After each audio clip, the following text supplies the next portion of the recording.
Nakita ko yung video ng isang tao na nagsabi, yung tamis na to, lahat ng ginawa ko, binugbog ako at ginawa ko. Totoo lang, hindi ko sila masisisi sa hinihingi nila sa kanya tuwing. Sobrang galing, sobrang lamig ng layers, parang kumakain ka ng ice cream sa ibabaw ng matamis. Napakasarap na kombinasyon talaga. Lahat ng gusto ko sa inyo ay maghanda ng Saudi coffee at tikman ninyo. Imahinasyon, madali lang gawin ng matamis.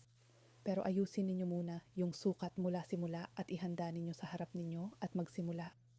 Una, yung biscuit layer, durugin natin ng 2 beses at ilagay, isawsaw sa gatas. Tapos ihalo yung pangalawang layer at ilagay sa pagitan ng bawat layer. Gusto ko ilagay sa freezer para magyelo habang naghahanda ng pangalawang layer. Ako dito, yung layer na to, nung natapos ko na, nilagay ko yung liquid layer, nilagay yung biscuit, nilagay sa freezer, inihanda yung pangalawang layer. Pantayin mo ng maayos sa tray at ilagay sa freezer. At dito ihanda natin yung huling layer. Nilagay ko sa microwave at hinalo ng mabuti.